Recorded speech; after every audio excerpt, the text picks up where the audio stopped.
first R Factor 2 Revs race.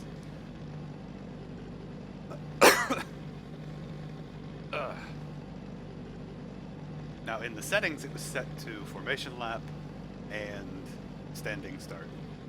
Hopefully that's true, because that's sort of what I'm... If you won't crash so I win. Okay, so it is a formation lap. As you can see, I'm starting 23rd, pretty far back, but there were quite a few guys right in front of me that I seemed to have similar pace to, so...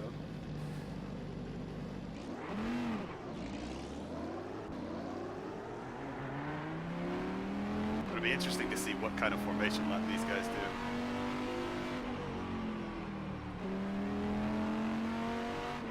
Yeah, it is a very long race.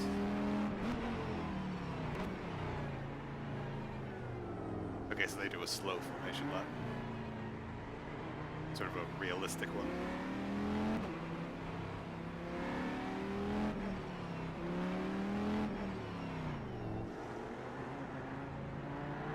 Okay, they do a really slow one. Like this is... The guys at the front are going to be sitting on the start line for a long time. Like, I understand not wanting to hurt your tires, but this is too slow. Hey, Brussels. Thank you, sir. It's a shame you weren't able to make it for various reasons, but hopefully you can vicariously live through my race. And hopefully it's not a bad one. Oh, I don't like this style of formation lap. The whole point of a formation lap is to get heat in your tires and heat in your brakes. Neither of which I'm able to do with this slow of a formation lap. Like, I can't build any heat in the tire.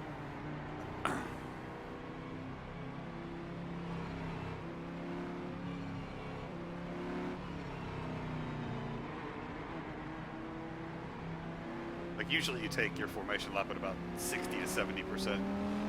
This is at about 20%.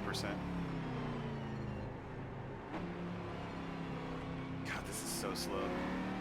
Like, I'm not building any significant heat in the brakes, not any in the tires.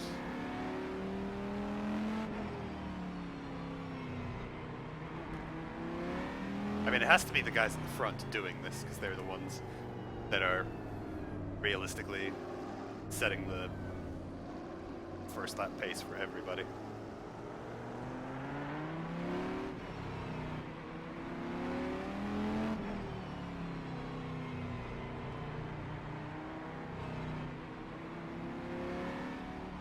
I really need to try and get some brake heat.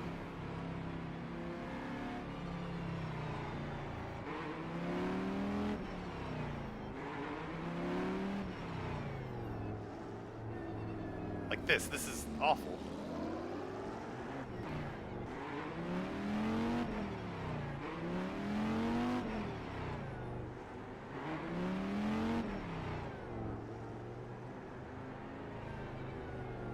I don't even know where my starting spot, there it is.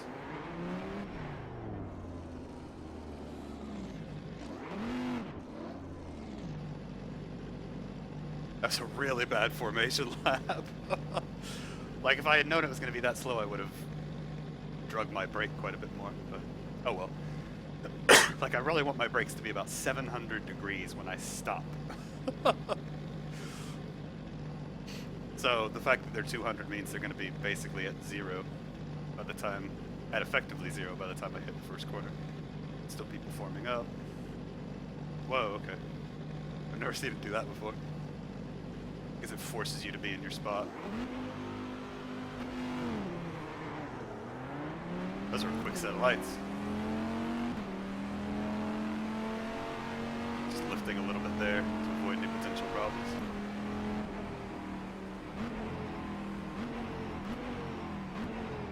Oh god. I was already going slower than I needed to catch the corner, and then it still wasn't slow enough. Whoa! And that's what happens when you have cold brakes. Unfortunately. Wait for this guy to go by. That's really annoying. Oh well. Let's see if you can't salvage something out of it. Something feels wrong on my car.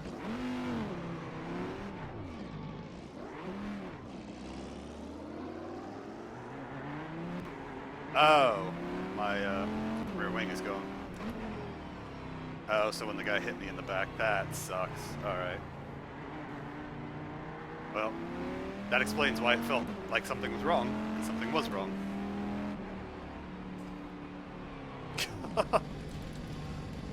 You can see how much you need the rear wing.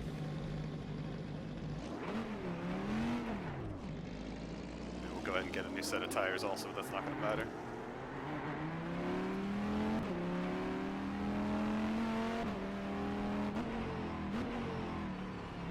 I mean, it doesn't want to stop, it doesn't want to brake in a straight line, it doesn't want to be a car without that rear wing on it. That's really frustrating.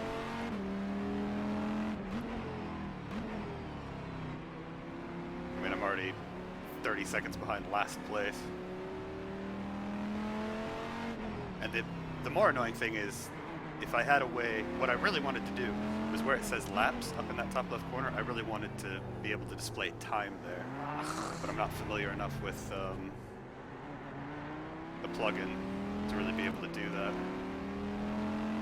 Or even know if that's possible. So, unfortunately I had it on this screen, otherwise I would have seen the damage. And I really do have to take it this slow, like even at this speed, it wants to kick itself sideways.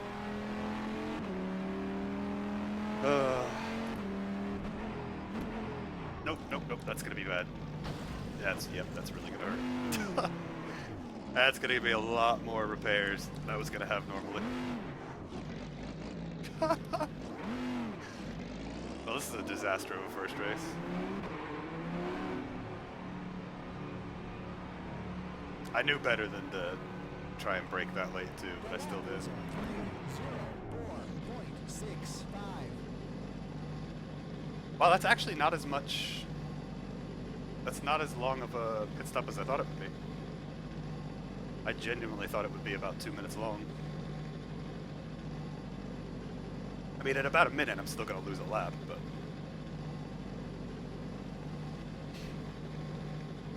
It's not as bad. That means the guy behind me had to really hit me quite hard. Because I bumped the guy in front of me, and he obviously didn't lose his wing because he's still going.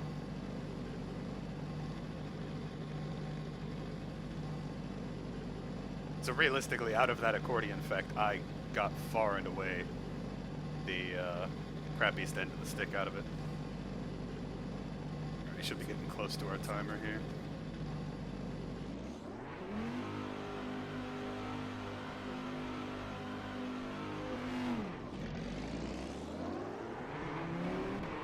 Well, as usual, we'll see what we can do. I mean, it is a big shame.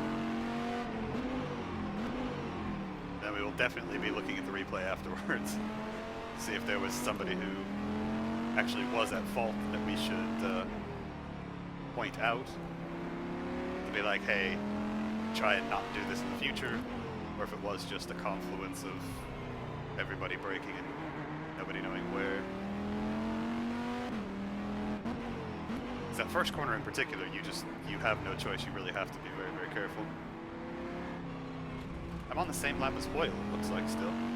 So that's something. Oh, because he went in the pits behind me, okay.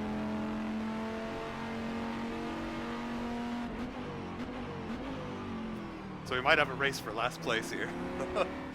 But the other thing is, it's an hour and a half, so there is a possibility that somebody else will throw their car into a wall, somebody will throw their car into something else, so as hopeless as it may seem in situations like this, it's one of the things with endurance racing you have to, if at all possible, you have to get back out there, because if somebody else has a mistake somewhere, then you can still capitalize off of that and make up some positions. Now again, if all you're looking for is the win, then you can probably just quit, but starting at 22nd, I'm just looking for positions, period. Potential fights also, but that's sort of thrown out the window at this point. Looks like my pit stop might have been faster than his, which would be good for me. Even with all of that crap I did on that first lap, looks like I might actually get a position here.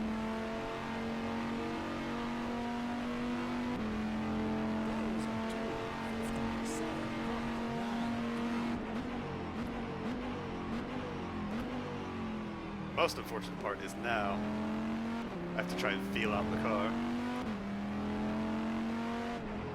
We still have a ton of time left, obviously. The other thing is, if we can pass some of these people on track, we are technically a lap behind them, but we can still pass them on track. Although with Rev's blue flags rule, I'm not sure how that really works. Like, if I'm faster than one of the other guys, but I'm technically behind them, am I supposed to just stay behind them? Because that seems really crappy. Like, if I'm legitimately faster than them, I should be able to just race up and through them, assuming I can do it cleanly and safely. But their blue flag rules are pretty aggressive, so I'm not sure how that works in situations like this. Oh, broke a little too deep. Oh, just keep it off the grass. Nope. Kept it out of a full spin at least. That was just me trying to be too aggressive for no good reason. Like, this is the time where I need to not be aggressive at all.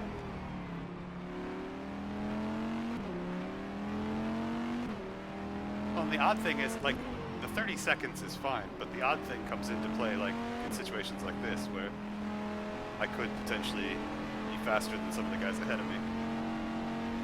Particularly if their qualifying pace is indicative of their race pace, I should be about a second and a half quicker than some of them.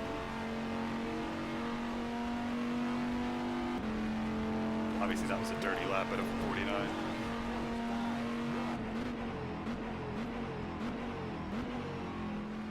Definitely gonna have to check out the replay though. It's like I said, I'm really curious how that first section transpired. I mean, I had to brake really, really early, and then I had to get really hard into the brakes at the entry of the corner, because all of a sudden I was already in first, but everybody was still slowing down. Like, usually you just barely hit first for that first corner, and then first gear for the first corner, and then you can go from there. So the fact that I was in first gear and still slowing down was really, really awkward.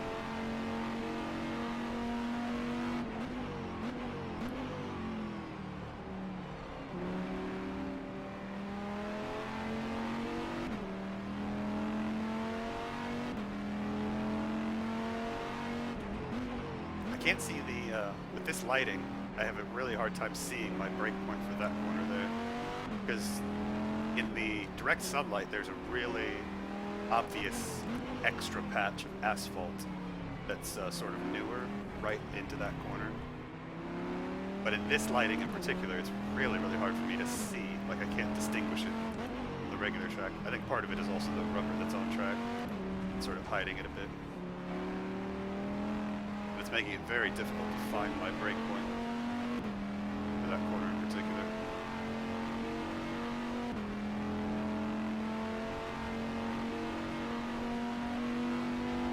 Seems like we're faster than Hoyle, which is good.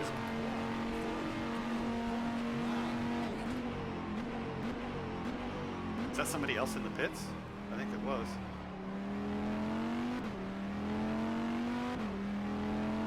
So again, this is one of those situations where if somebody else has a mistake and has enough damage, I could potentially get all the way back around in that time period.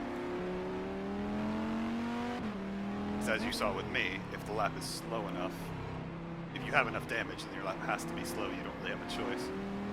And then you've got 30 to 60 seconds in a pit stop on top of that you have to serve. We did a 38.8 in race trim? What? Holy crap sauce.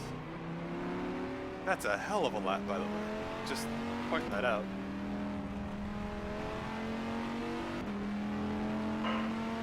What does the red dot mean? Oops.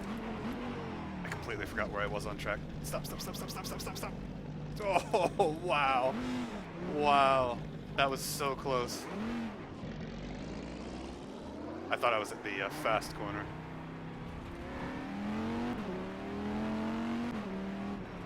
Oh my word. I'm glad my brakes worked well.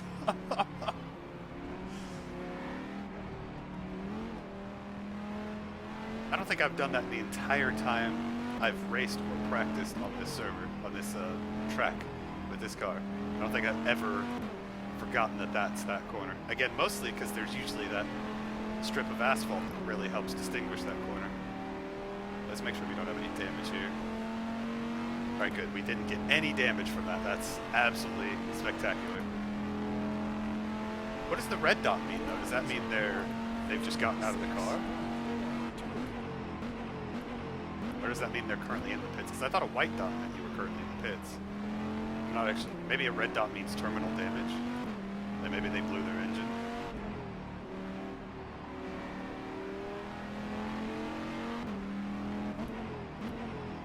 I'm not sure what Hoyle was doing there. Unless he really thinks I'm just that much faster. Alright, we've got the leaders coming around soon. We need to start watching out for that. We don't hold them up. It's a tough track to let people by on, though. It might be one of those tracks where you just sort of hold your line and let the other car figure out a way to get around you safely. Obviously on the straightaways, like the main straight, you can just pull way to the inside, make it obvious, and then brake. Yeah, see, I'm braking either way too early or way too late for that corner. This is exactly why yesterday I really wanted to do a stint in race conditions so I would be able to see what the track looked like, but they reset the server right as it went to the race, which is really annoying.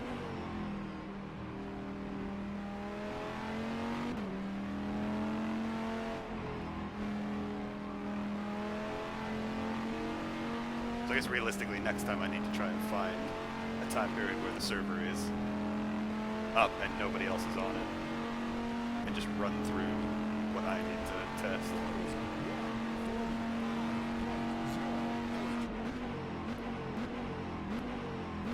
.45 is pretty slow for me, so that's not ideal at all.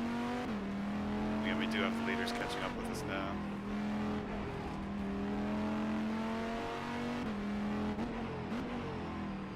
They are embroiled in a battle, so I don't want to influence that if at all possible.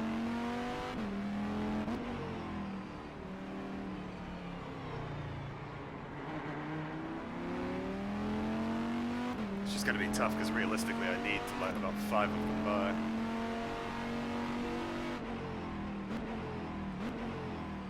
Just pull way over to the side here.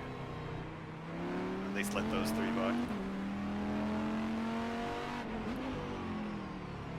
Oh man.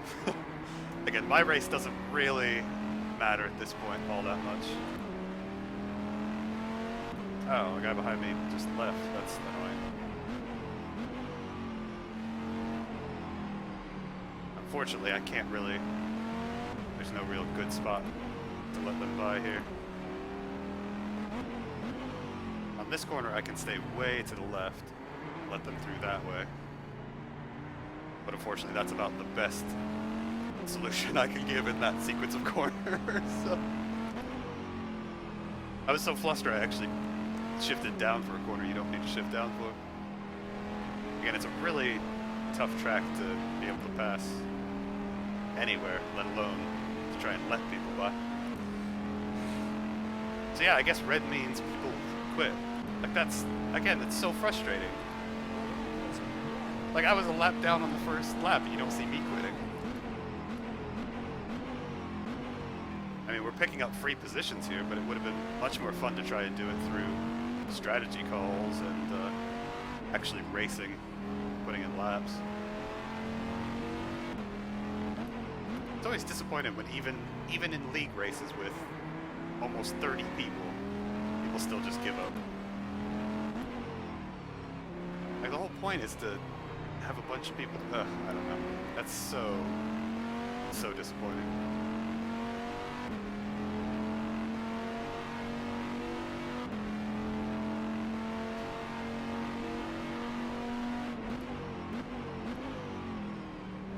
My only assumption is that maybe, like, I'll have to watch the replay. It's possible that maybe it's people that were that hit something really hard or something. Like, that's really my only hope, is that maybe they somehow ruined their cars, but my legitimate thing is just people giving up. I mean, with Hoyle, it was obviously him just giving up. Which is fine. I mean, in all honesty, if you're really far off the base at the back, I can sort of understand it, but at that point, I would almost just not start the race instead. Oh, by the way, Brussels, who's your teammate? I'm curious. Because if they're not on my list, then they're doing decently at least. Because they'd be at least in 19th or better.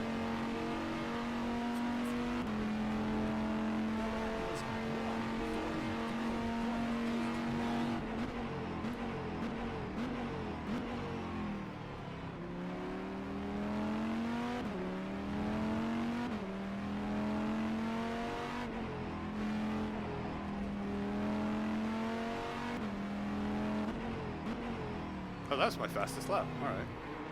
So we're back in a rhythm at least.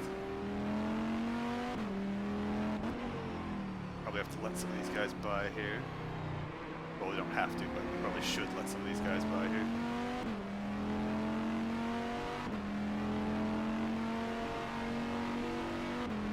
Well, it's going to be easier to do on the main straightaway than here.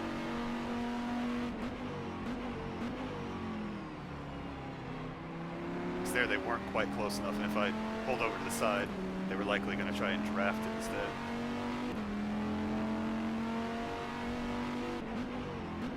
Oh, overcooked it. Again, I cannot find my braking point again for that corner. This lighting is really not good for me for that particular corner.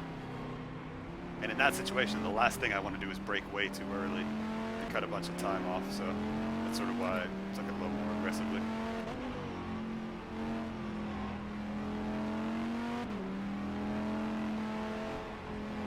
And see, out of this corner, it's a little bit easier, because if there's a bunch of people behind you, you just take a shallow exit there and cut all the way to the inside and lift.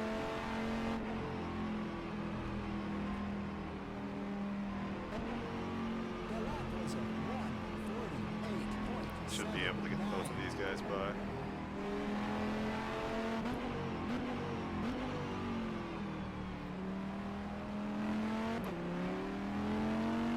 Now in doing this, I'm actually not losing all that much time to the guy ahead. I'm losing some, but not an absolute ton.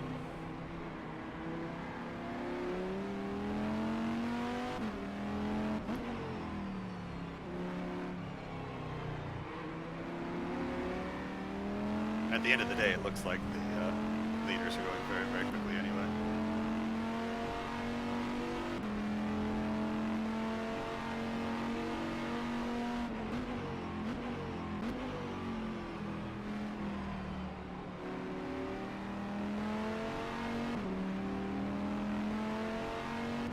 Oh, we're already 20 minutes through the race, though. Like there, I hate braking that early for that corner, because it's just flat out wrong. Like, you don't need to.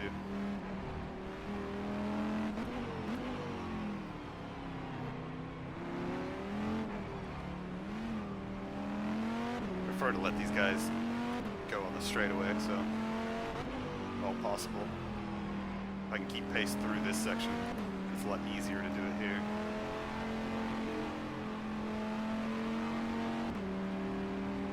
Just take a really shallow exit. Particularly since they're embroiled in a battle. And we might be able to let this other guy by also. Yeah, we can, yeah.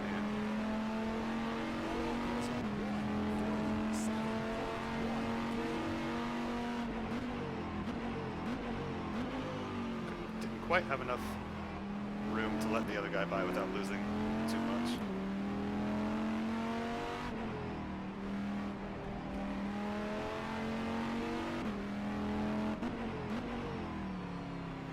Way wide. We'll just stay way out here. We sort of have to anyway.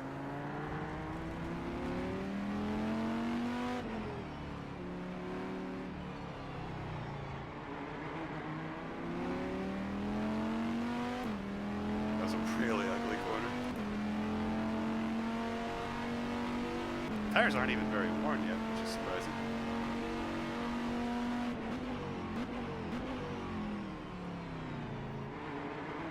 At this pace, I might actually be able to almost make these tires and this fuel last to the end. I should have just tossed hards on.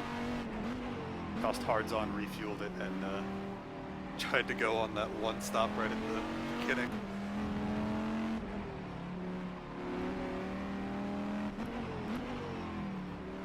Because the fuel thing seems to think I can go almost an hour on fuel. Which means I won't need very much when I pit.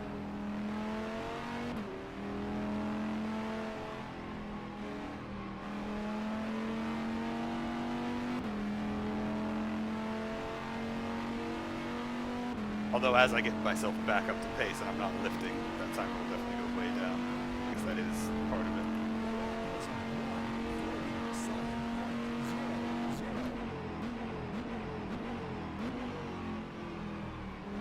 This is still a really disappointing start, though. I mean, I was really hoping to actually have some people to battle with.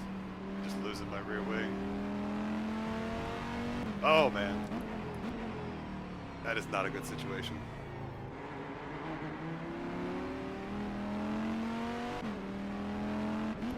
Not a good situation at all. For a second there, I thought that was two cars that were about to slam in and fly up, and then I realized it was just their hood.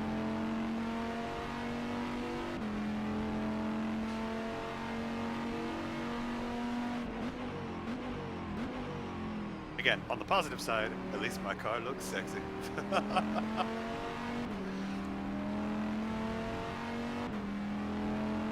So all these people passing me at least have something nice to look at. Oh. Gotta find the little silver linings, right?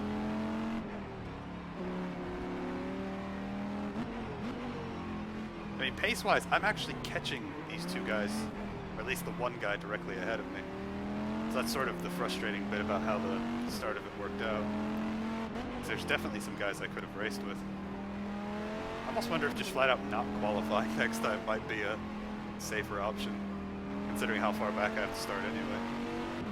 Just don't qualify, take the first two corners really, really easy, and then go from there. Oh, there's a bunch of people in the pits now, okay.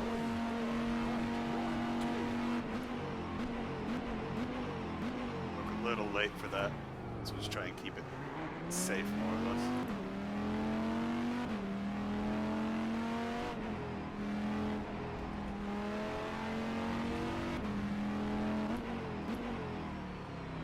Take this wide, get from the inside. That was a big lag spike.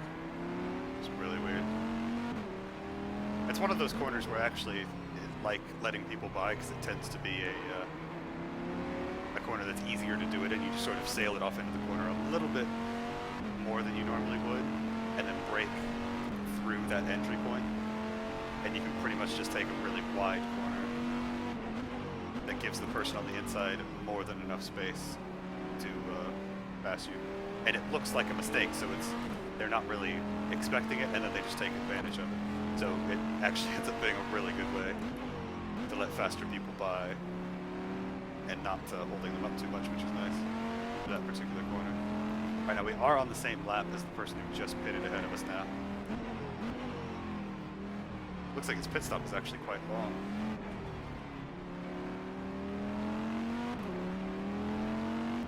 I wonder what happened with the guy who threw it into the barrier. Because I kind of expected them to suddenly show up as either a red dot or to suddenly be quite a lot further down the field. Alright, looks like we're actually going to pass this guy in the pits, so that's something. Not only did we get a lap back on him, but now we've passed him in the pits.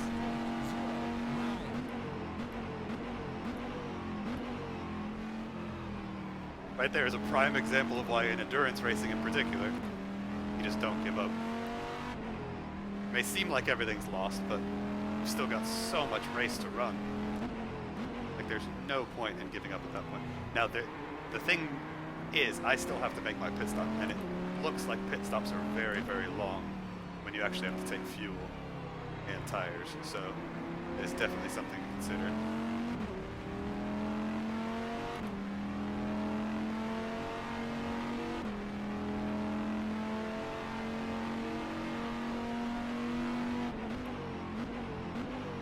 I can't believe I actually legitimately passed somebody though. That's awesome. I mean, it's in the pits, but it's still a pass.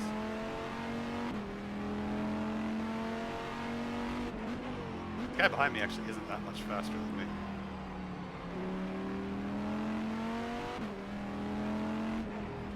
Looks like through this section he might be though. So we'll go wide here. That way we don't have to compromise our straightaway. Is that other car still in the pits? Maybe he was the one that hit the wall. I didn't think that was the name, though.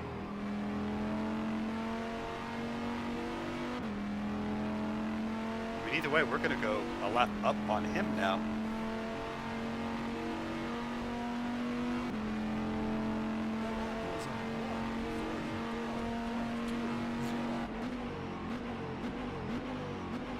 That should make our pit stop later pretty safe. Still braking too late for that. Okay, there he is now. So we're not quite a lap up on him, but we're close.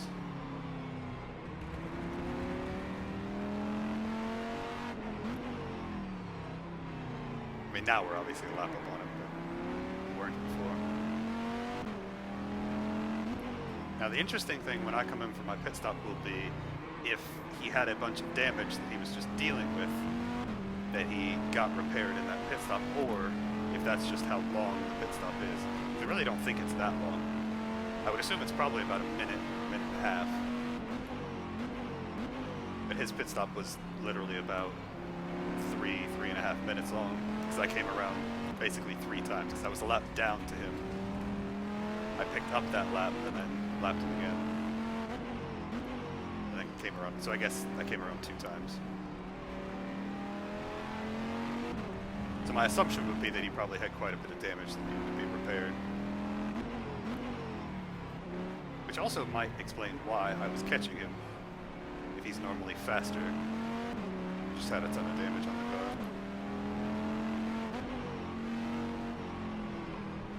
Well, my assumption is they also changed tires, so he's probably going to be fresh tires behind me. It's funny, the first 20 minutes of this race flew by, and now it seems like it's going at a much, much slower pace. Because I look down and now there's only 10 minutes gone.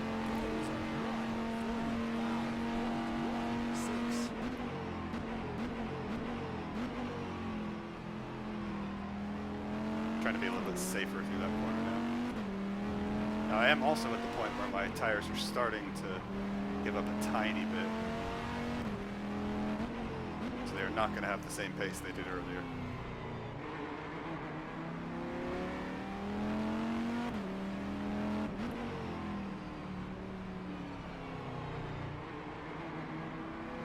Which is very evident in that understeer I got through that corner.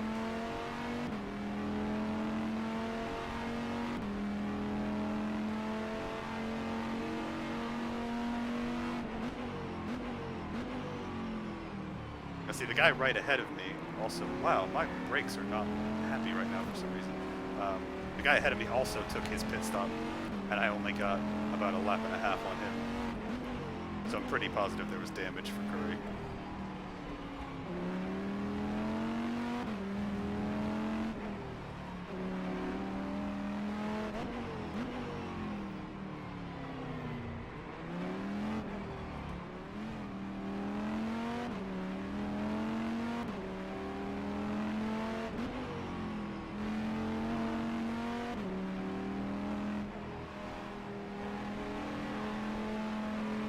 Come on. Sounds like my car does not want to respond to anything. It's really awkward.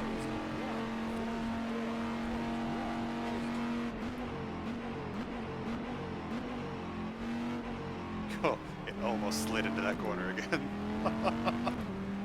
Oh man. That corner is dangerous for me. Now the car feels better. I wonder if I just had crap on my tires without realizing, being offline or something. 'Cause now the car feels great again. It's so weird how that sort of happens. I mean, I guess it happens in actual cars also, but just for like, maybe that's R-Factor 2's version of graining. Maybe that's what I was going through, where I had a bunch of graining on the tire that just finally cleared up.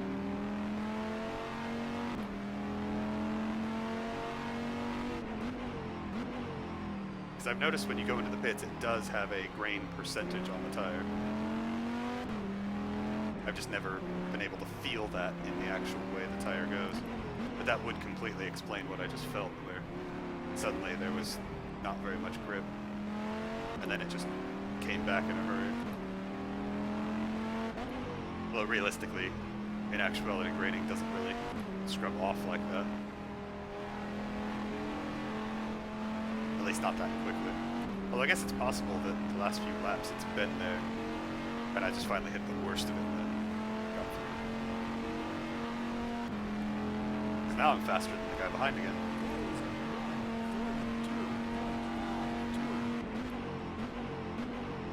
Suddenly I put in my fastest lap of the race. 33 minutes in.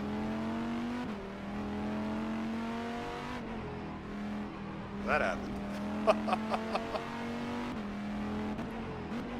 It must be that. That's one of those times where I really wish I had access to the garage telemetry after the race to just see sort of where it was each lap, so I could look at like lap 18 and see if there was a bunch of graining at that point, see if that was why it suddenly felt really slow.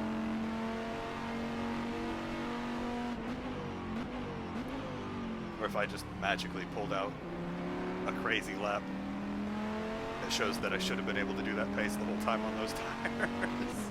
Which is also possible.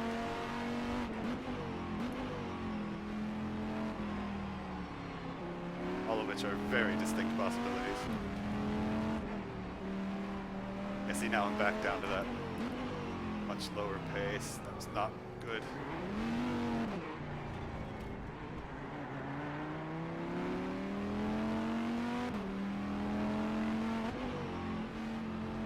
Probably in pushing the tire that hard on that quick lap, that probably took a lot more life out of it than I really realized or wanted to.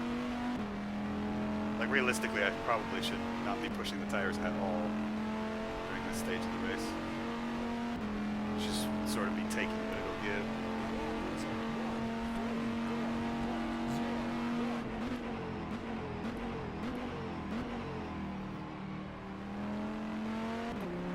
But my tire wear percentages look great.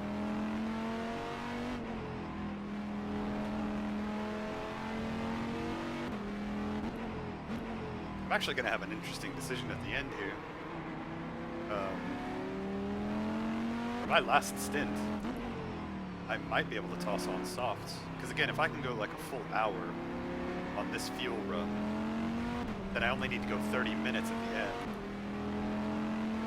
So it very well might be worth just tossing a set of softs on. Which would be very interesting. Oh, Curry just left. Again, that's so frustrating. I finally catch up to people and things start happening and then they just exit the race. It's like I'm in public servers all over again.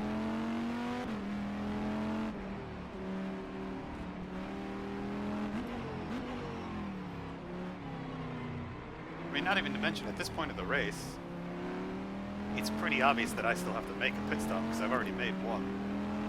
And if I've made one pit stop that early, I'm gonna have to make another one. Which is very evident by the fact that the guys up front have still not made one. Because they probably still won't come in for another 25, 30 minutes. Because obviously I've burned less fuel than they have. by quite a big margin, having done 2 less laps and having those first laps be very, very slow.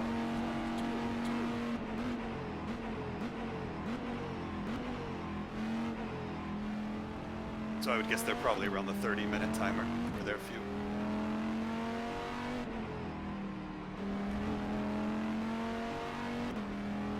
So realistically, they're going to have an interesting choice also. Although I guess a lot of the faster guys probably would have just fitted hards and just dealt with the lack of grip so that they don't have to change tires. They only take fuel. These tires are pretty slow on these cars. I think it was like 30 seconds to change all 4 during my pit stop. So if you can avoid that, that's 30 seconds that you don't have to incur. And if you're good enough on the hard tire to not lose 30 seconds over the life of the tire compared to somebody who's on mediums, then you've saved enough time to make it worth it. Which is effectively how you look at that tire choice. So like, if you're on hards and you would lose more than 30 seconds between the time where you start the race and the time that you take your first pit stop, if during that time period you lose more than 30 seconds, then it's not worth using the hard tire. But if you lose less than 30 seconds, then it's worth using the hard tire, because then you are gaining an advantage over somebody who has to pit. Or actually, then it just becomes your personal optimum strategy.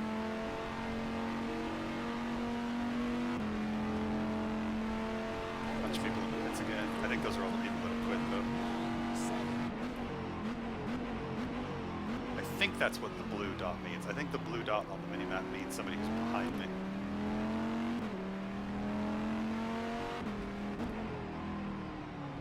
The yellow dot, I think, is somebody who's not on the same lap as you. Although it might just be somebody that's ahead of you.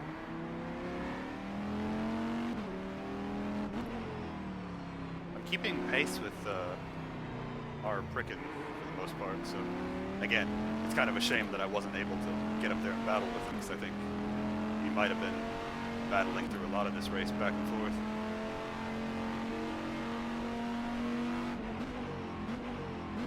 Although he has already made 1 pit stop, so it's possible that he's going for a 2-stopper, which would potentially give me an advantage, because again, late in this race I'm going to be able to throw on softs, which are not amazing, but they're grippy enough that you will get a slight advantage out of them over the mediums, but only if you don't have to use them. Like, you only want to have to use them for about 20 laps, and as you can see, I've done 21 laps in this stint, and there's more than 30 minutes gone, so I should be very good to just use softs at the end. I'm actually only going to have to go about 20 minutes. I might be able to throw on super softs. That would be a hell of a last run. Throw on qualifying tires and just go for it. I have no idea how much fuel I'm going to need, though.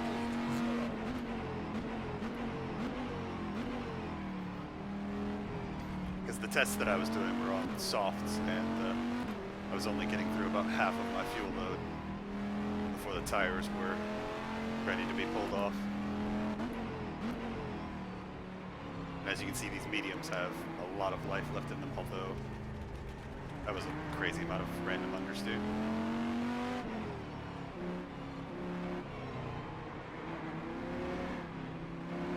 As I try and compliment the tires, they betray me. Isn't that how it goes? It cost me 5 seconds to the guy ahead.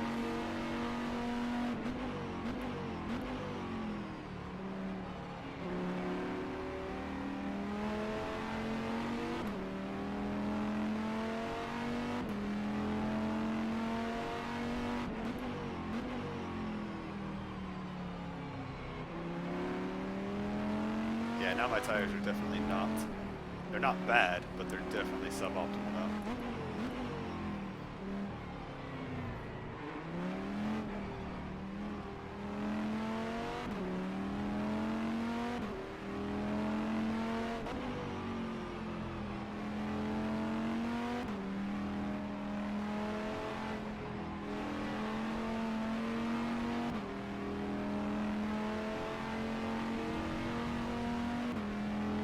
would be an easy enough time to let him by.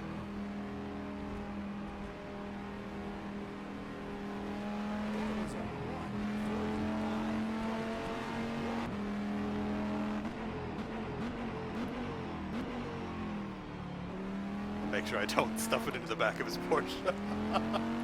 That's the worst, when you go to let somebody by and then you accidentally miss your brake point and just get really, really close to their back end. Because from their perspective, it looks like you're being a giant jerk, but realistically, you just made a silly mistake. But it always feels awful when you do that. Although the worst feeling is when you let somebody by and then accidentally stuff your car into theirs. You're just like, oh god, I'm the worst person in the world. Yeah, see, my pace is way below what I was doing before. So, tire-wise, this would be a place where if I was on my first stint, I would consider just going ahead and getting a fresh set of tires now and trying to make the most of this section here of the race. Because the leaders are probably not going to pit for another 20 minutes, 25 minutes. And again, they're probably on hard tires, so they're probably not going to take tires anyway.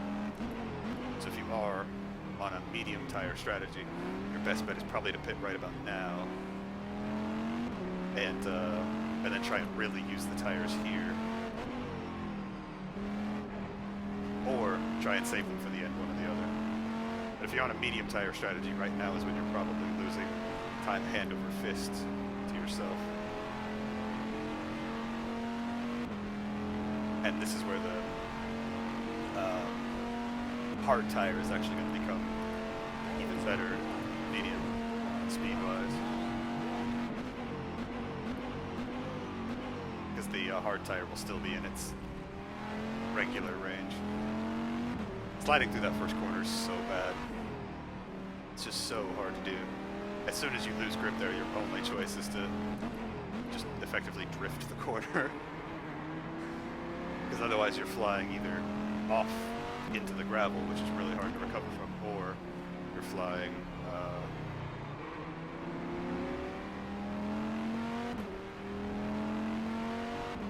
or you're spinning to the inside, which is almost more dangerous. Sad thing is, that's faster than my previous laps have been. Well, I guess last lap I did let that guy by, so that was partially why it was slower. But my first section's been really bad lately. There's leaders behind this next guy. So I have one more car between me and the leaders.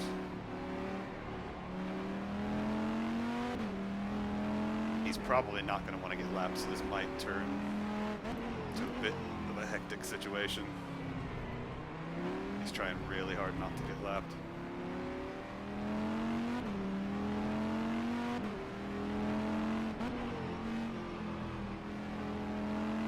And this is also one of those tricky situations, because I don't think any of the leaders will be coming into pit, but there's every possibility. So what I'm actually going to do, if we're on a straightaway when they get up to me, is something quite a bit different than normal. I'm trying to make it obvious. Go around. Stop trying to draft me, just go around me.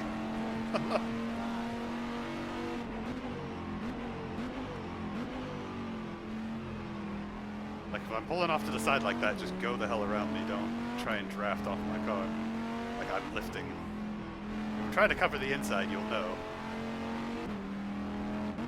You'll be right on my bumper and I'll make that move. Early, oh god, those tires. Now that is the leader behind me.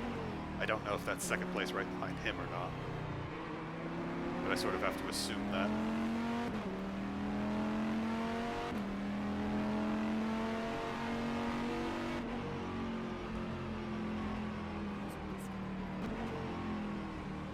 Try not to influence their battle at all. There we go. It's one of those places where I can be offline and way off the optimal line.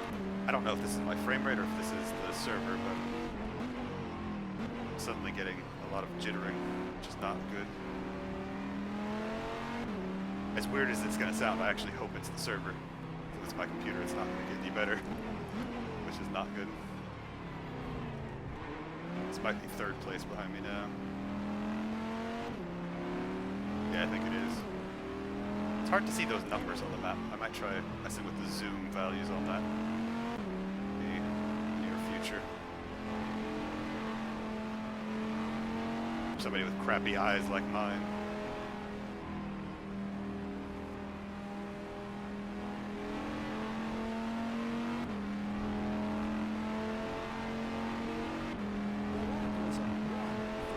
By the way, that situation right there is exactly why I don't subscribe to the lapped cars, just keep your position thing.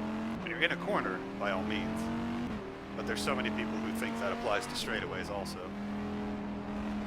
But there's so many easy ways on straightaways to make it very obvious of your intention to lift and let them by.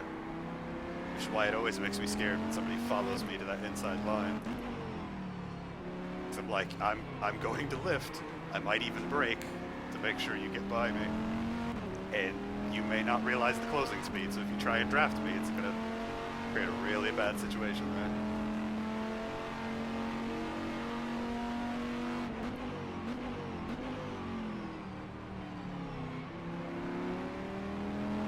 My tires are definitely not optimal anymore. But beside that, I'm now in the situation where all of my laps are gonna be compromised for the next probably upwards of like 10 minutes unless these guys start doing their pit stops. So anything realistically within like a second of my fastest lap is going to be actually a pretty good lap here in this section.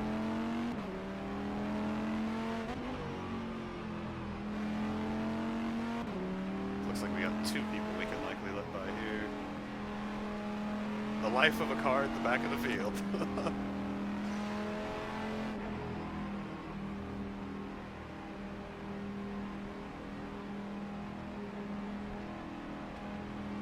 Should be able to throttle now.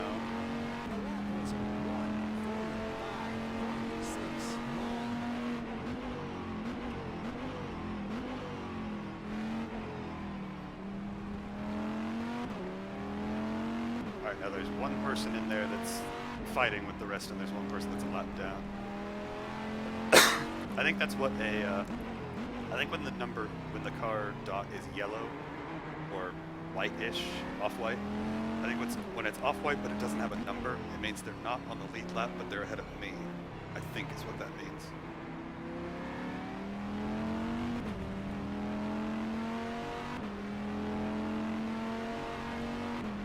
He's not really close enough to let by here.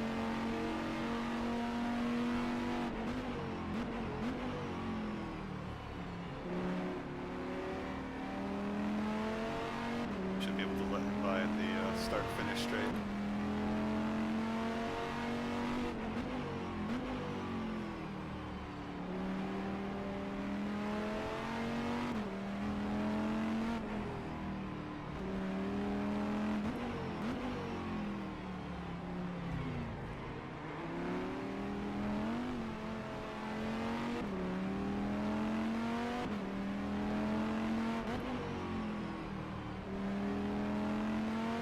This is when it starts to become a little tricky. They still shouldn't be looking for pit stops though, so it should be alright.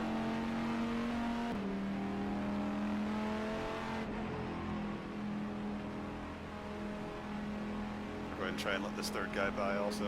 He's not in their battle, but he is ahead of me.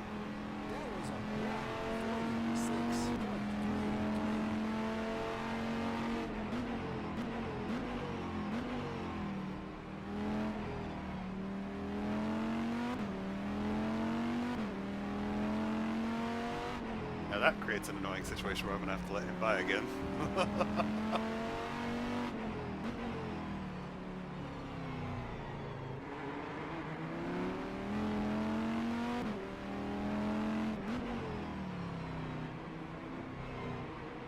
Yeah, I'm definitely going to go with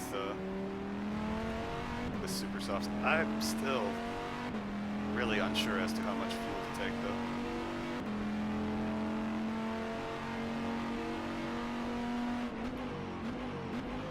Actually, I guess, 20 minutes is going to take me right to about 20 minutes left. So I guess I need about 30 liters of fuel. Alright, that makes it a little easier. I think about it that way. Because I want extra just in case, on the very, very high chance that I get it wrong or that the little fuel thing is getting it wrong.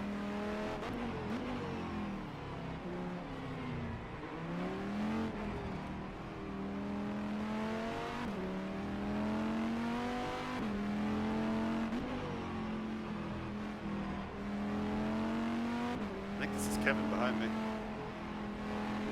I think he's Casey, though.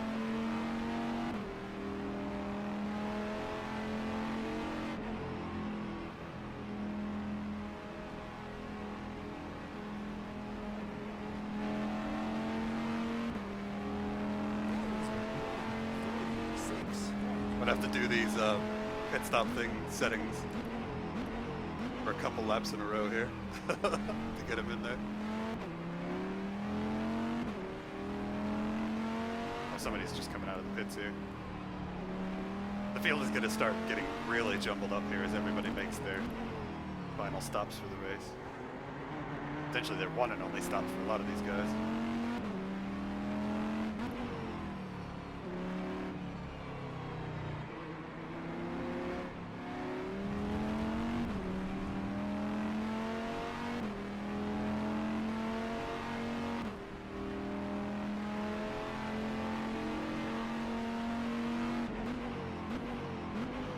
Change the tires also to the super softs. I mean, I might as well gamble as much as possible on this situation now.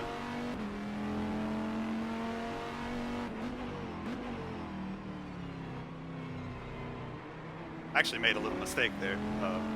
I wasn't intending to let him by there, but it worked out okay. So it's easy enough just to do it. I mean, if you're already gonna go a little bit wide, you might as well just keep that momentum going, go a little bit further wide. You can use that as a way to let them by.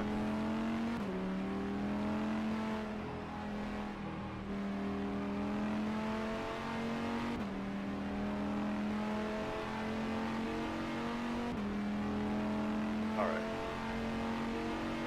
So we're good for our pit stop whenever we have to make it.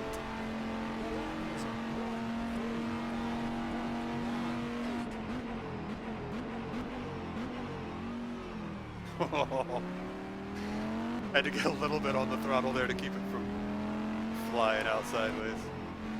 Or really wanted to go sideways on me there.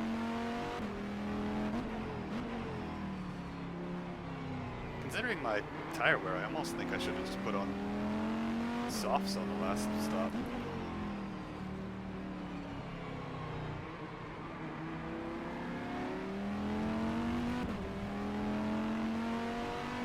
Should be able to let him by here pretty easily.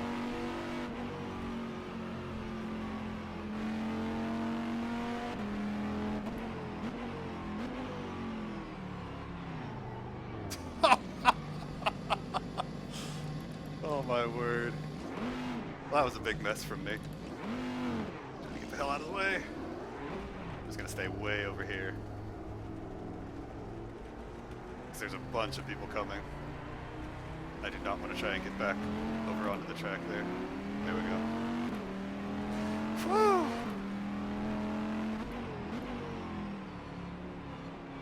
Just completely missed my brake point, and then the car spinning, going off the other way ahead of me, sort of got me freaked out for a second. I was like, oh god, I'm going to do the same thing. And then I did the opposite thing. I just spun it to the inside. Like a goose.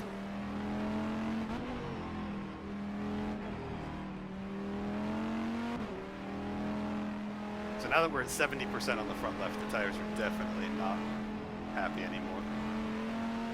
So I'm having to be... Unfortunately, I'm having to be more careful and not being more careful at the same time. Got Adrian behind us now.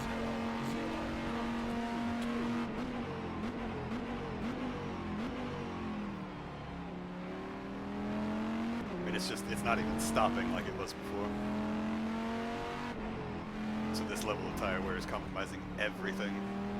You can see that with some of the other guys also. Funny enough.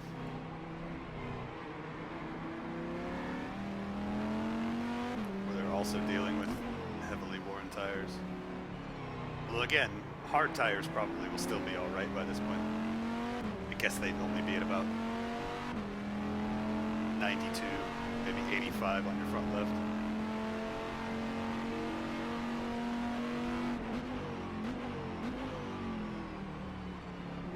Big thing is just trying to get back into some semblance of rhythm.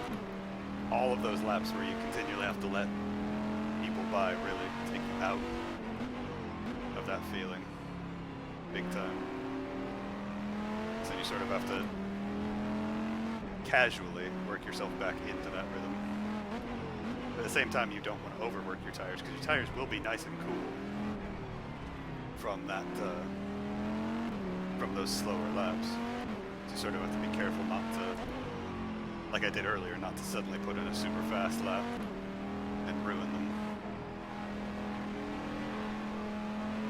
Oh, see the understeer he ran into there? His tires are definitely not, but he still hasn't made any pit stop. I'm kind of surprised. At that point, I would sort of expect that that guy behind me is on hards.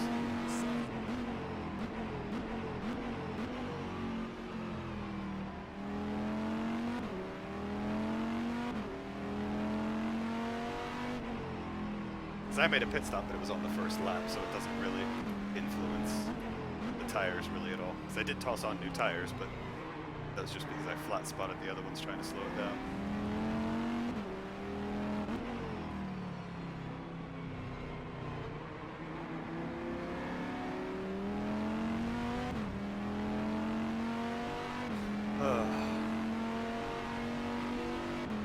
I actually pull away from him coming out of the corners.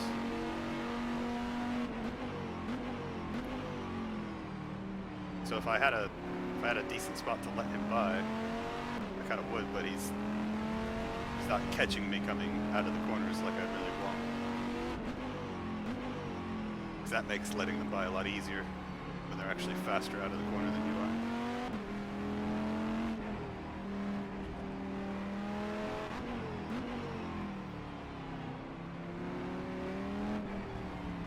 Probably just do it on the front straight this time regardless.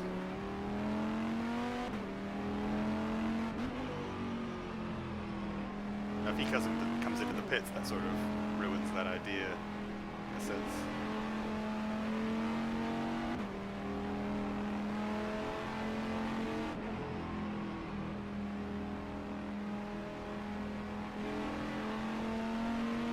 There we go.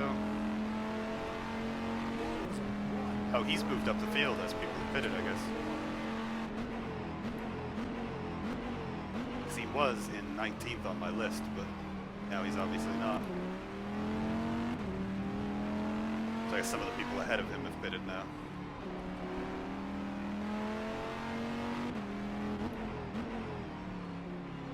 Now realistically, because of the fuel strategy and the tire strategy I'm going for, I need to try and make these tires last until there's about 20 minutes left. I could probably come in around 25 if I have to, but I really kind of want to make them last till 20 minutes.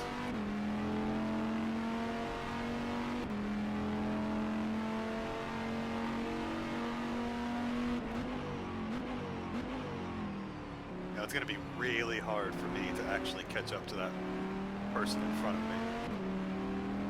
But I will have the super softs, and I will have a low fuel run on the car, so theoretically I should be able to make quite the run at it.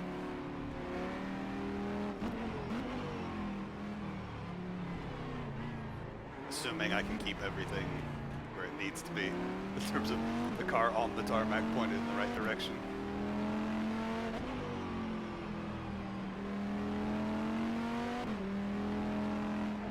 Again, this is where it's even more of a shame that all those other people quit, though, because if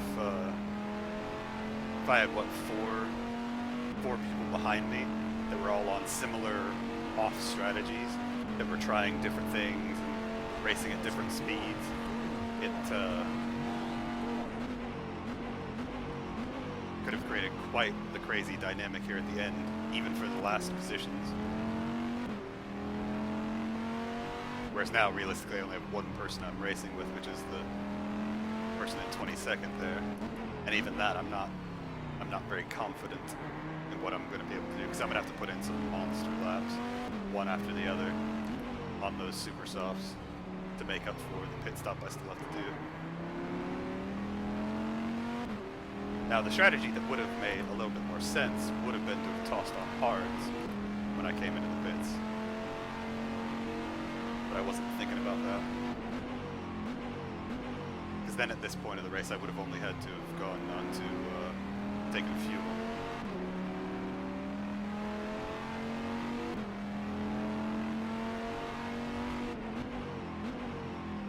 Instead of fuel and tires.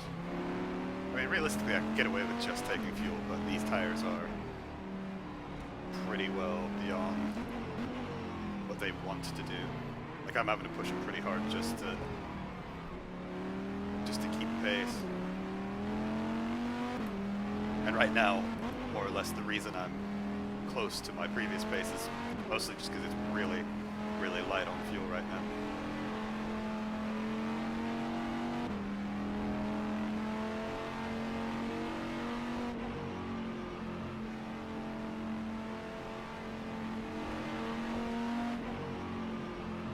Unfortunately, I have to let these two guys by also.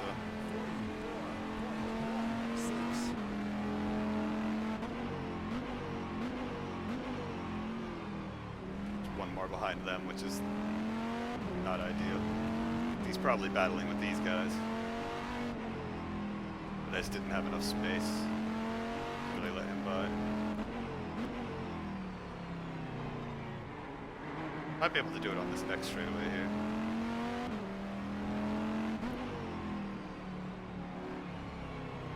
Oops.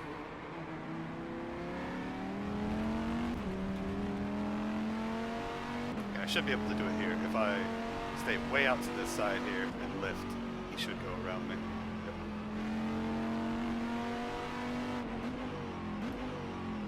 Again, as soon as you suddenly see that you're gaining more than you expect on that car ahead, you sort of realize what's going on as the car behind. Just take that position.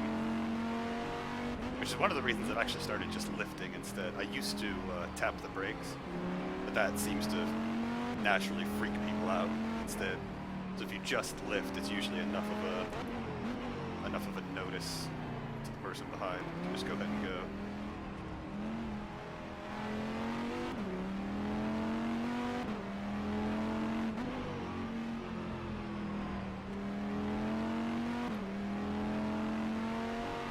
Close to our window here.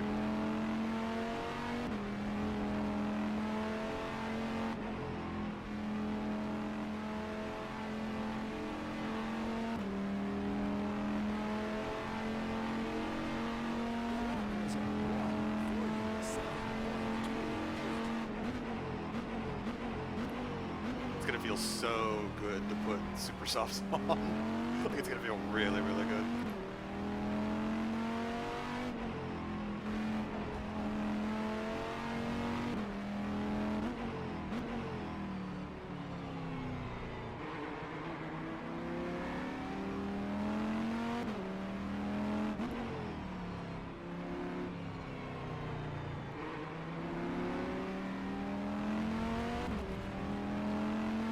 Alright.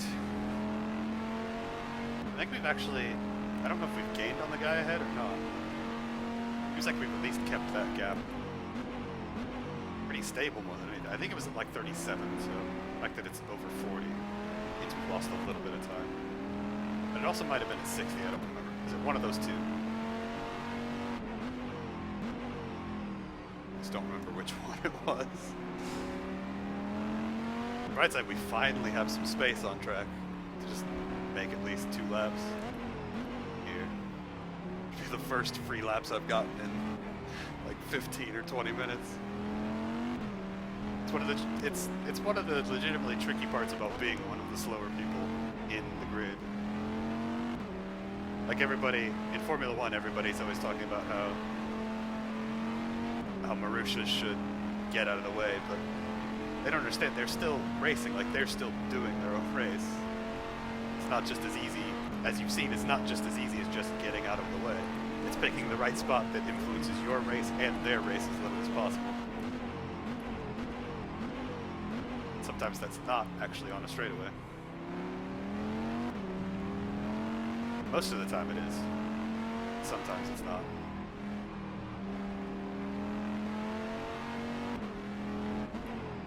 Now in this situation I actually had very little to lose, so I was able to really give up a lot of time on those straightaways to those guys. But if I was like embroiled in a battle, I probably would have not pulled over to the side nearly as much, and I probably would have actually pulled off to the side and stabbed the brake a little bit to try and quickly get behind them and then get back up to speed. Because if you're actually in a battle with somebody else and one of the leading cars catches you, a lot of times you can actually use that as the car behind to get ahead. So you basically stab the brake, get as close as you can behind the person that's on the lead lap, and then try and follow them through on the person that you were racing with when they go around them. So in that situation, there's a lot to lose for both of those cars, and it becomes a much more crazy situation. Dang it, now this guy's catching me.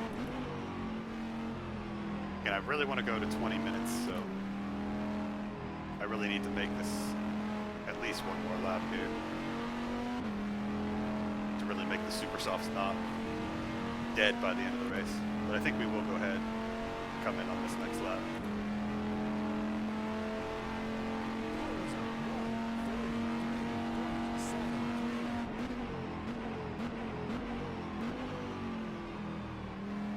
Somebody had an off ahead of me. Oh, it's just a little spin.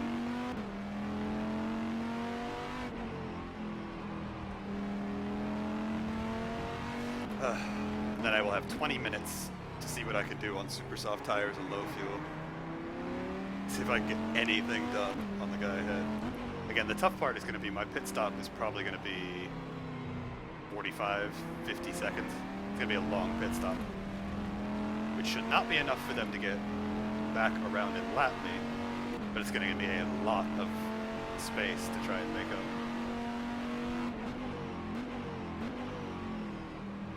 And in this situation, I don't have a choice. I have to pit because I don't have enough fuel to make it to the end.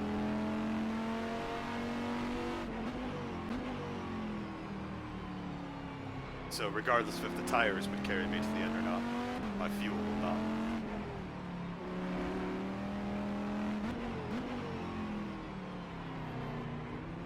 This time I am pitting, so I'm just going to stand my ground more or less here.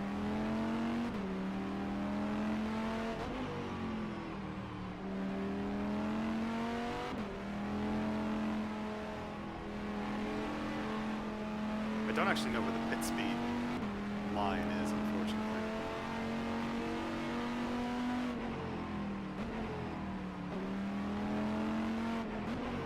Say it should be where that.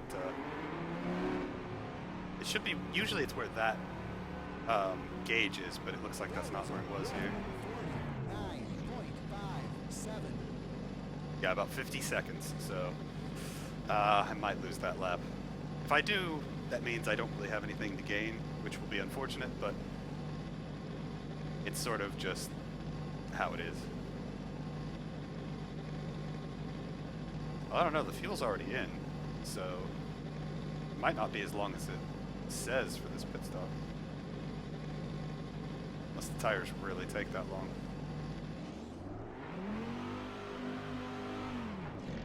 Oh, so it was actually only the full 32 seconds. Okay, so we're still on the same lap as them. That's awesome for us. Absolutely awesome for us.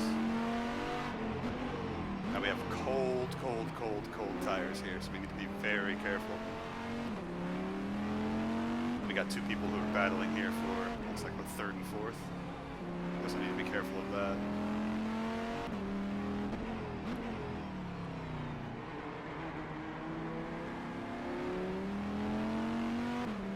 But luckily with the super softs, they should come up to temperature much faster than the other tires just because they have more grip and you can push them earlier and harder.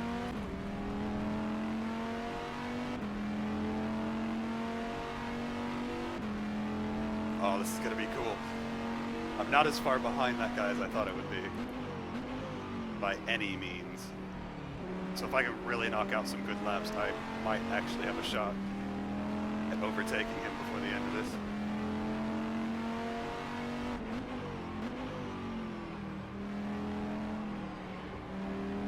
We definitely have enough fuel.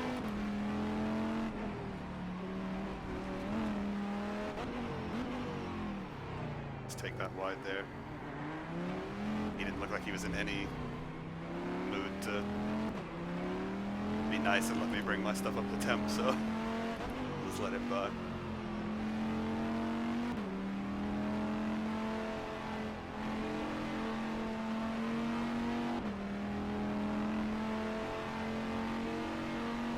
Now the initial practice I did, these tires lasted about 15 laps before they were really, really, truly done for.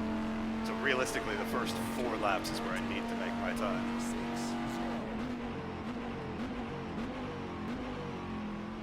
Where I need to try to make the absolute best of them without utterly destroying them. Which, with super soft tires, is very tricky. But if I can follow these two through, that actually gives me a good chance. Because he will be probably lifting pretty big for these guys when they come through. Because they're in the top 10 battle.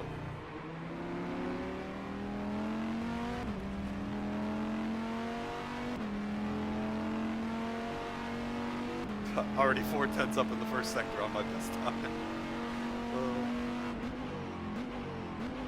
Again, with low fuel and super soft tires, this is my shot at doing anything, really. I am getting huge chunks of time out of it. I just have to be careful I don't overdrive it. Because in the last like 3 or 4 minutes, these tires will be just pretty well spent completely. I mean, they go off so quick. You would be amazed. Because they feel absolutely brilliant for about 5 laps. Then they feel okay for about 5 laps, and then they just feel awful from that point forward. Like, once these tires go off, they feel almost worse than hard tires. It's wild. Oh, we are catching big time. Oh, I think he's in the pits. Oh, he's in the pits. Yeah. Wait, he quit? Really? Really? Even that is taken away from me. Oh. That's so annoying.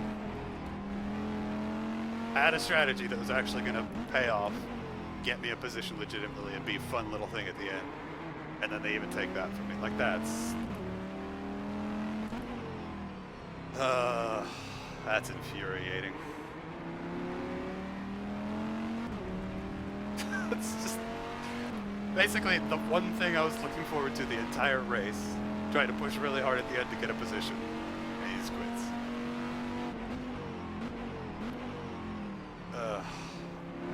Once again, I mean, if all 5 of the people behind me that quit didn't quit, actually I think there's more than 5, honestly. I think we started with like 29. If all of them had not quit, we would probably have had a couple battles between us even in that long stint, and the strategy game between all of us would have been interesting. Ugh, that's so frustrating. Alright, well now we have 15 minutes of driving around with nothing to gain. So there's that. And I guess I can just go for personal fastest laps, but that's likely to throw my car and me off into the weeds.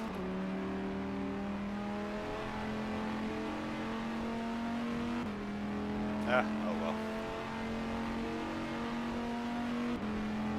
I genuinely didn't expect that many people to quit for a league style event. Particularly when it's a really nice combination like these EGT cars on a track like this.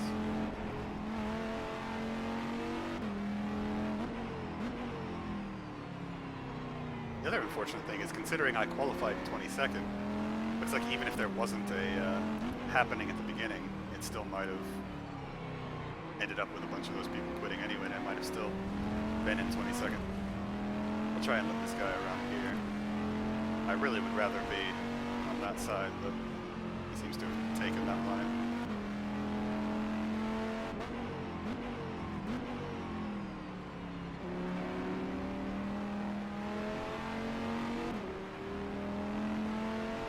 Just frustrating. Oh well.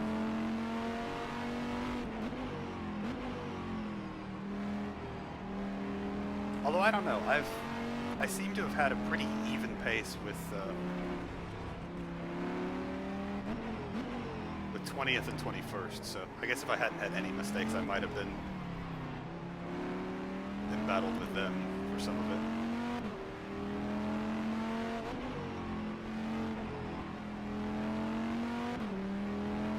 We definitely still have to look at the start, though, because I'm still curious if I just legitimately got sandwiched without any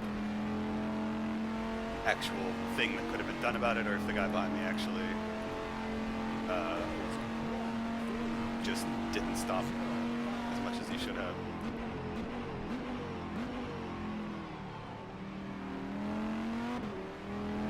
You can see my front left's already down at 86. You can see just how quick these tires wear.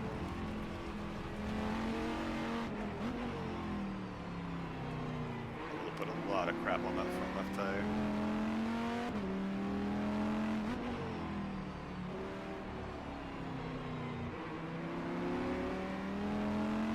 Well, now my goal becomes not to be lapped by those two guys behind me if possible. It was faster. Really?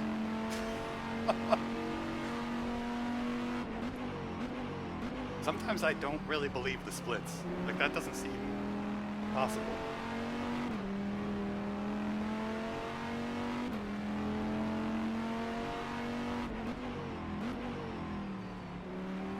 My fastest lap, at least, isn't that far off my qualifying lap, so that's something.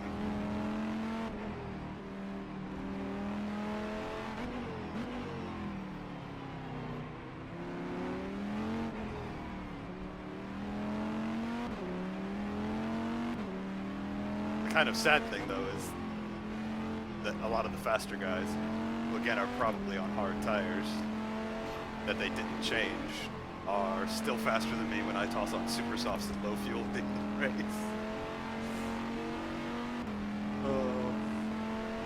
So there's that.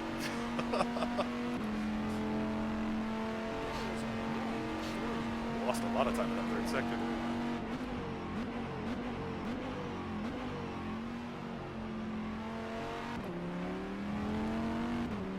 I'll try. We should be able to let this guy by on the second straightaway here.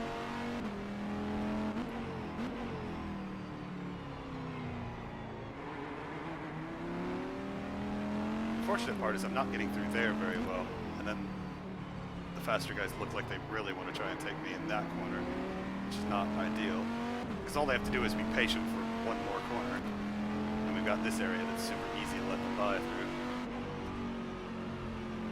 They all seem so freaking impatient.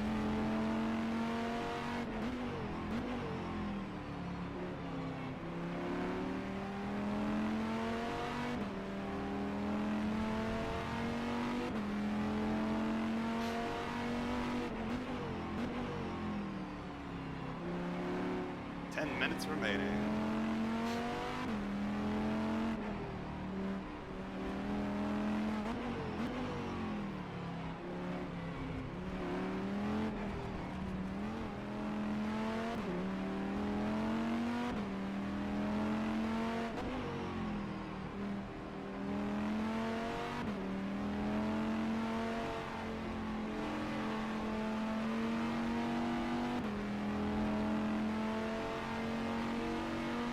Now we can go for another hot lap.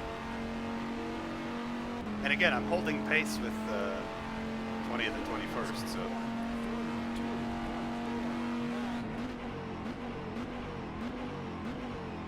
Although again, doing two sets of mediums, sort of splitting the race in half, would have been quite a different story in terms of my pace.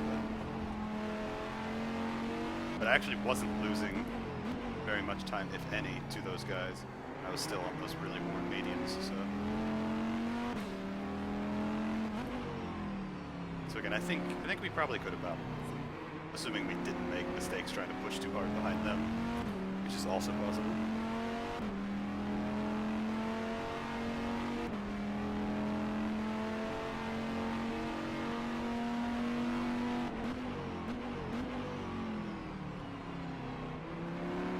Now these tires are probably about, well, the front left anyway is probably about where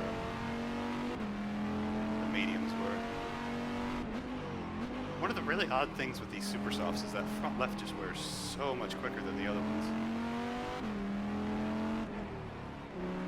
Like on the mediums, even on the softs, the front left still wears a little bit extra.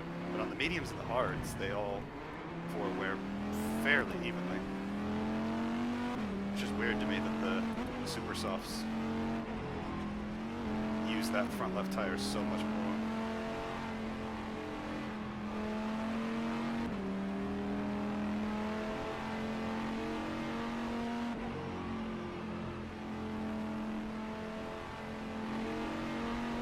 That might be the last person we have to let by, hopefully.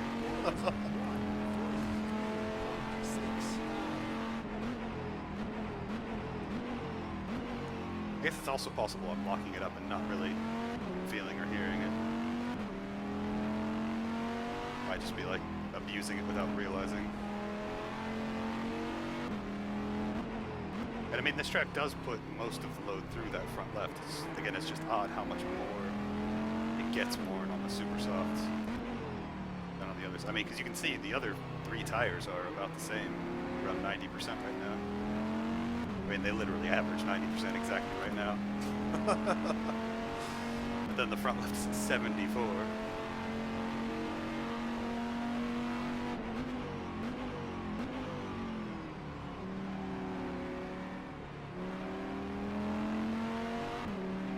So, just odd.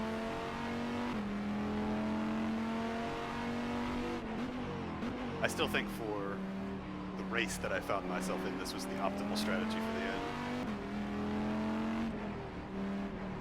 I just don't think I'm the optimal driver for that strategy. So for my driving, softs probably would have been a slightly better choice. Because they wouldn't be falling off quite as much. Or if I knew how to better conserve that front left tire and not have such a big gap between them, then it becomes a good strategy also. Because now my times are just off of what they need to be, period. I mean, 43s is what I was doing on those Warren. Well, that's not true. I guess I was doing like 45s, but... Oh, that guy kept barreling into that first corner.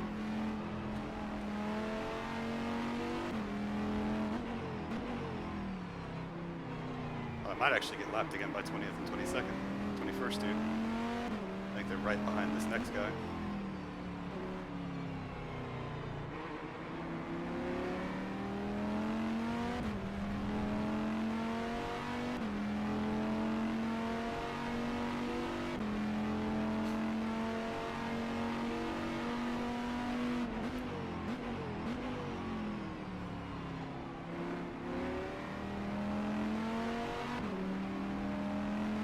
Five minutes remaining.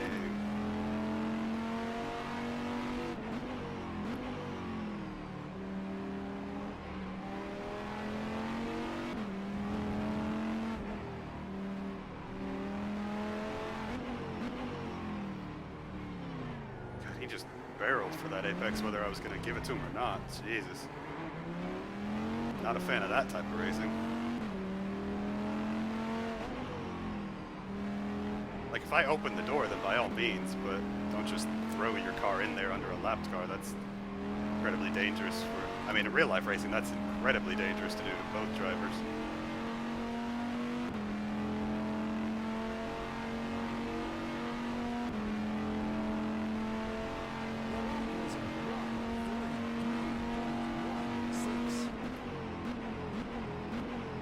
I'm not going to make that corner, so we're just going to brake late. Cut it in like that. Basically, with two people barreling down on me, that was my safest choice by a pretty big margin. just turn it in real late and wide.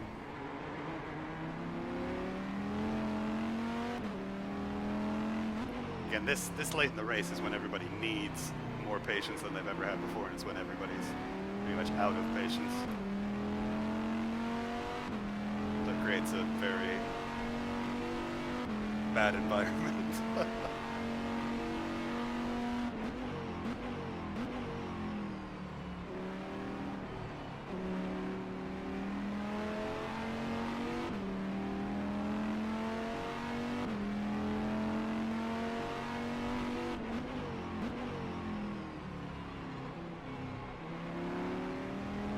Yeah, my tires are definitely going now. Well, not optimal. They'll still get me around the track, but they are not happy tires anymore.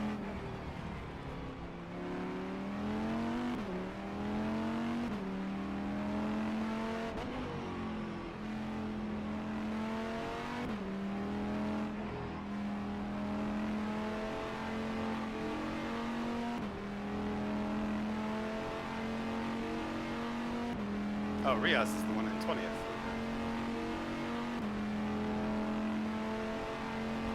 Now we will be getting a draft here, so we're going to be braking earlier than normal.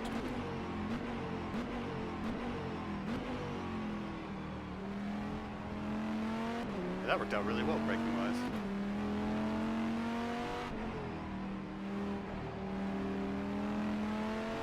He's one of the guys that on the practice server I was like less than a tenth away from pace-wise. Wow. I caught up to the rear end of his car real quick in the middle of that corner. As you probably realized, I was not expecting that. To stab the brake real quick to avoid rolling into his car. So I mean, we definitely could have had a fight. So it looks like he's struggling also on old tires, so we could have definitely had a battle.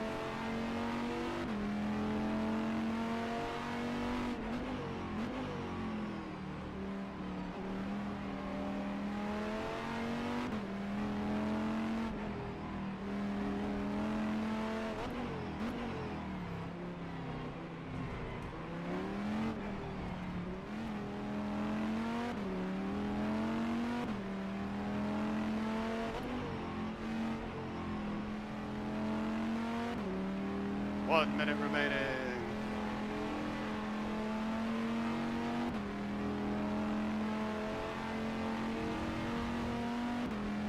Now again, I'm not actually racing Riaz here, but I'm definitely trying to stay with him, just to sort of see what could have been.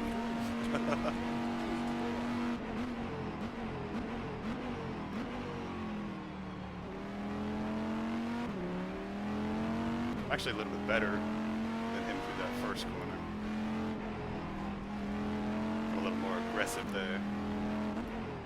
In the middle of this corner, I seem to really have his number. So basically this first sector is where I would have been gaining on him. Although not there that time.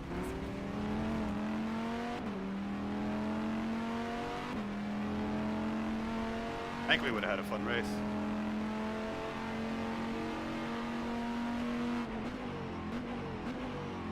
Can you put us both on a similar tire strategy, and in this part of the race it becomes very, very interesting.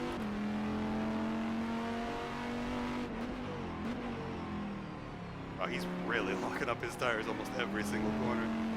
They've got to be so raw by this point.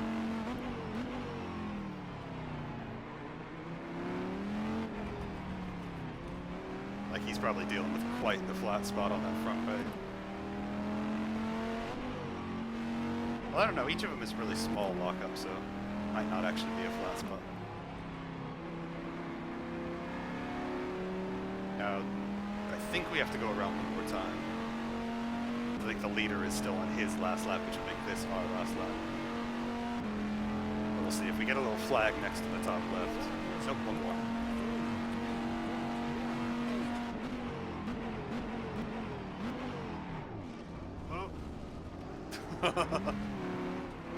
That was not ideal. Oh.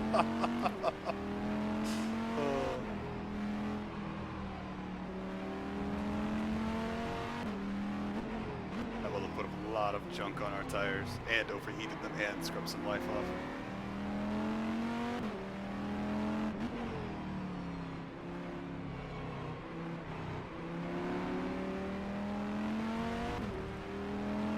Yeah, considering even with that kind of a mistake, I can stick with Rios here. We would have had... That's a shame. We would have had a good battle, I think.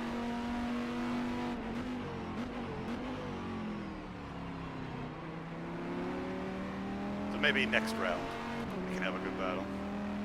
Which this series goes off every 2 weeks.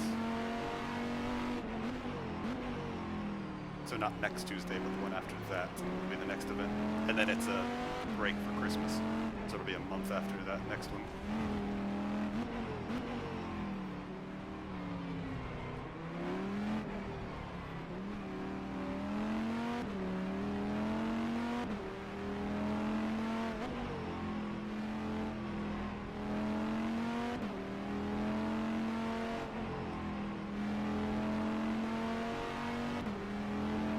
I got my fuel just right.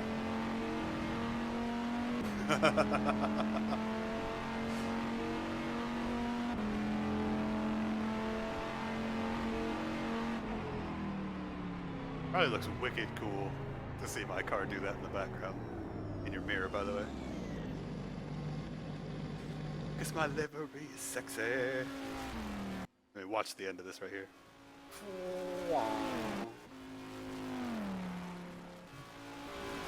So it may not have been fast, but it looks pretty.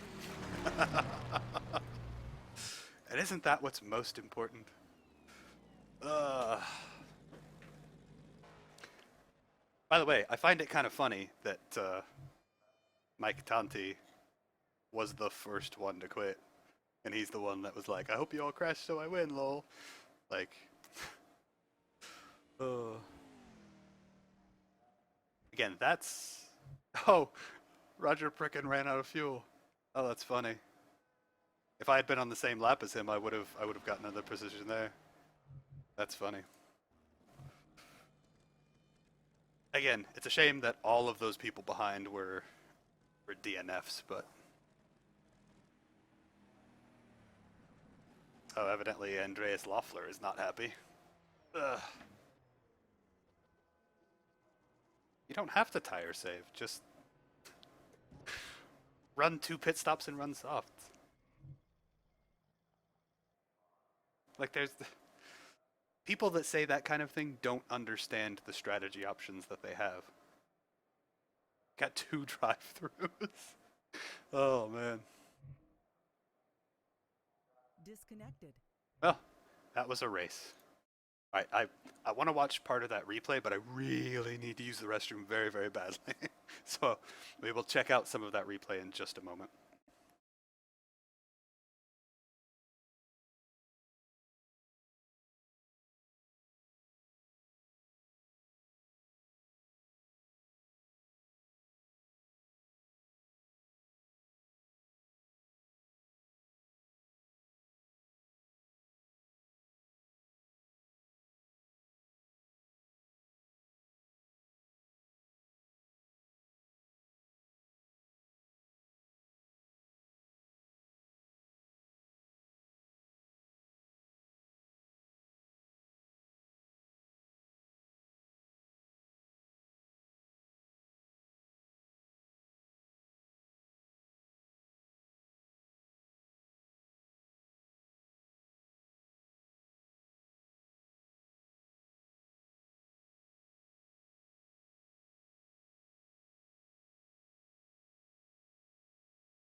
Oh man.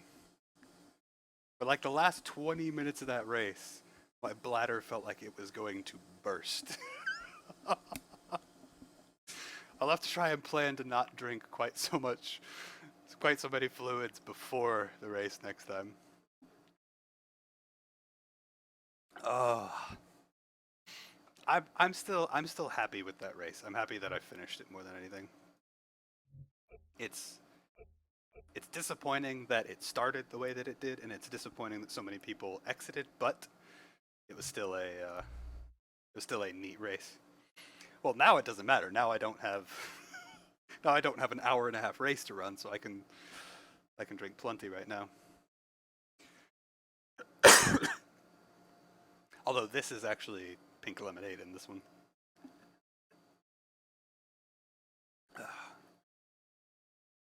For the first time in a long time, I actually had fast food today because I just didn't have time for anything else. Now, this will take a while to load, obviously, an hour and a half replay. It's going to take quite some time.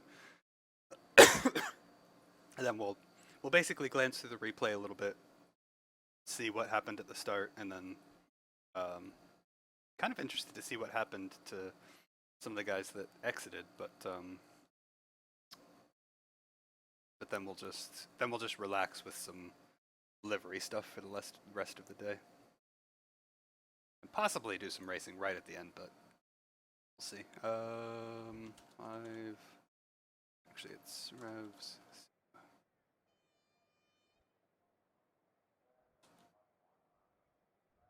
What's their page?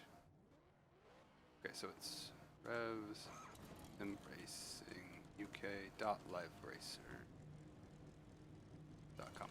Because I want to try and have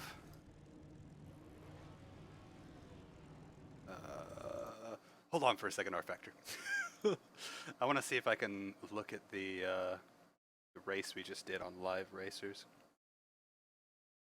I think it'll be up here.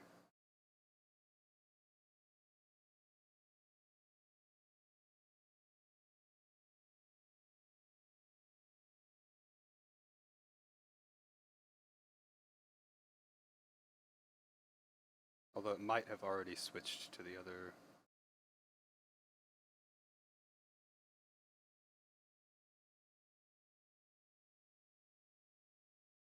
Yeah, it looks like it already switched. I was kind of hoping I could see like the last, well, I guess that is live. Maybe I can see results. Aha, I think I can bring up that race. I can, cool. Okay, that's really, really cool. So, I think this link will work for you guys also if you want to look at the same page I'm looking at. Basically, that page will show you basically all of the information about that race that we just did. So it'll show you, somebody had 868 incidents. Not sure that was calculated correctly. And Kane Lasky gained 8 positions. Roman Berenik led 55 laps, which should have been most of them. Yeah, he started first, finished first. Did I actually gain rating for that? Let's see. I did! 86 rating! Even the guys that quit evidently gained rating. My best lap was 3.2 seconds slower. Is that the end? Oh, extra mass. Okay, so they don't do weight penalties. It's fine. Oh, I actually started 23rd. I thought I started 22nd. But it's the Live Racers thing is really, really, really nice. Now if I click, oops, it's not what I wanted to do. If I click on the plus next to my name, what does it show me? Oh, wow, it actually shows me all my lap times. The laps I pitted, the incidents I had. I wonder what the incident is. Like, there must be sort of a percentage that it calculates of how much off-track time you have. Oh, it's a shame it doesn't actually track that fuel number. Okay, so there's the explanation. So I had 162 incidents, so it must be sort of just their way of calculating incident points.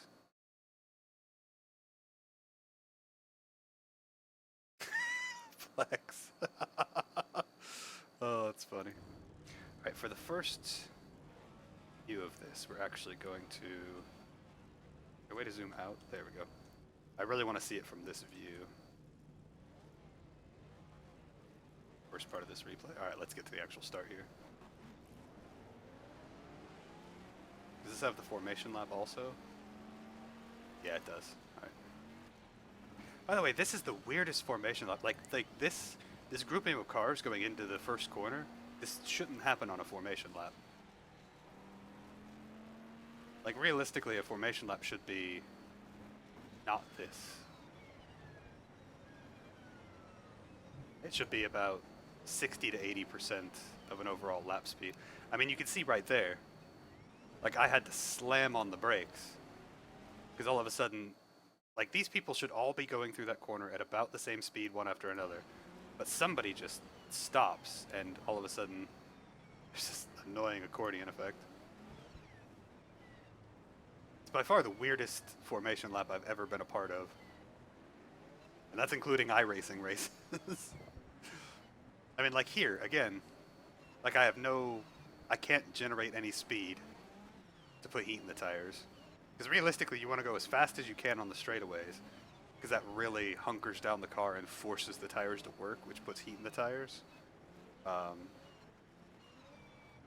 the bright side here at the end, I was finally able to do some mock starts here and put some heat in, the brakes at least, but it wasn't anywhere near enough. So you can see me floor the accelerator, floor the brake, try and put something in there.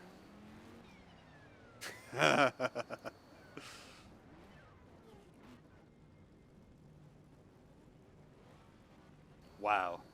Some of these guys do not know how to stop in their pit boxes, or in their starter boxes.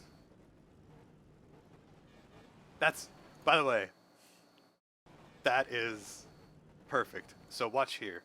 Basically, when those cars snap, it's putting them in their boxes because they're so far out. Watch my car. Doesn't move. Boom. I was good. I like those little moments. Alright, so now mostly I'm looking behind me. I really want to see what happens here. But I also need the reference of the car that's ahead of me. Okay, so he's way over here, so it wasn't this guy, it has to be this guy here.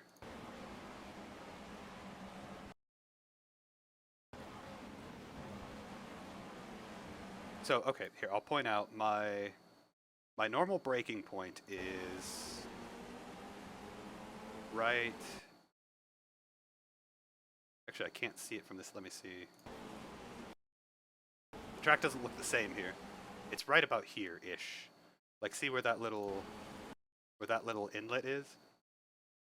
It's just a teensy bit after that. It's sort of in anywhere in this region between that big gantry and this 300-meter board. Basically, somewhere between... No, that's wrong. That's why this looks off. It's up here. This is what I usually look for, right there. So anywhere in this area, I thought it looked odd, and then I was like, 300-meter board? No, that's wrong. It's this gantry. So basically, this little concrete spot, that's my normal braking point. So watch when I actually apply the brakes here, right? I can't see them, I'm too far away.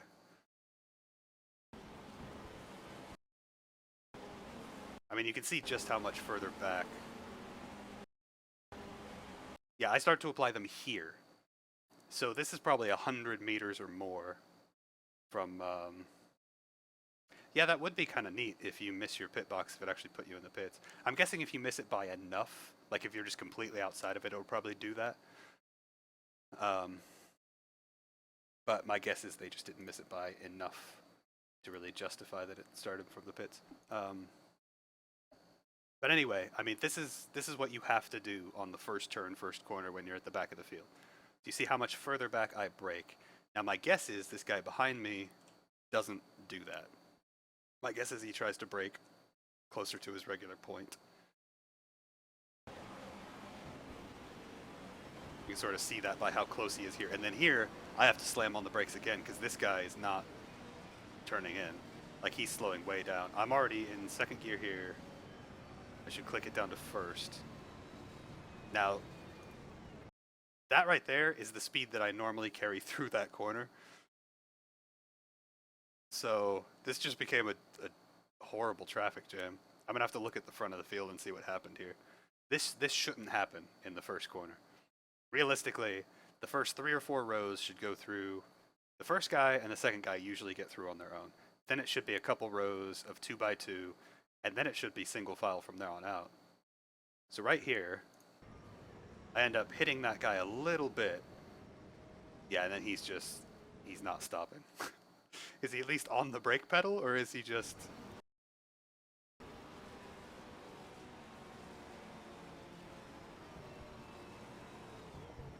Oh my word, it's not registering that. Oh, that's as far out as I can go. So he's at least on the brake pedal, but obviously not hard enough. And then, bam, just takes off my rear wing. And unfortunately, because of the window I had open, I didn't know my wing was gone until... Basically, here I was just like, oh, maybe I got something wrong. Like, I did not realize my wing was gone. And in the second corner, I realized something was greatly wrong. I want to know what happened to cause that traffic jam, though. So realistically, no, I think that's his livery. Is there a way to switch cars? I think there is. I don't know the button, though.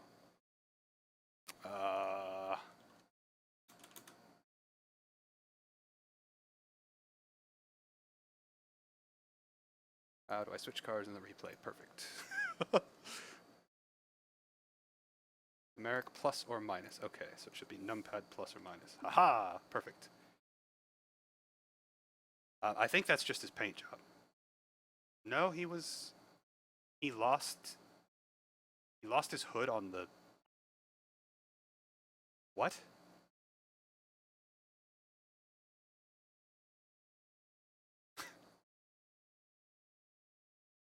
Seriously, he...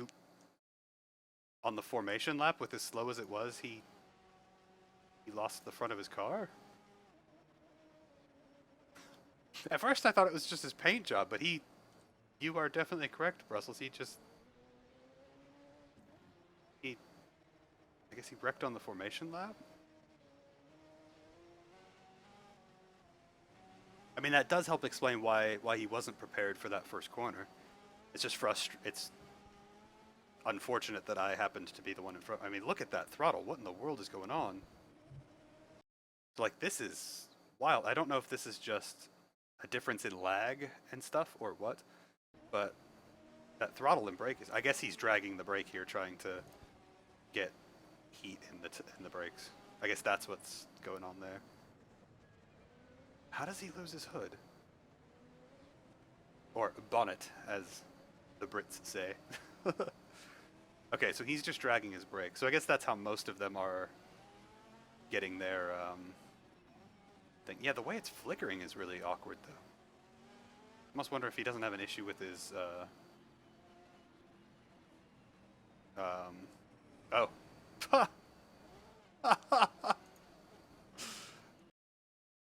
So is he just dragging the brake through this corner? No, he just flipped the throttle too much. Oh, that's funny.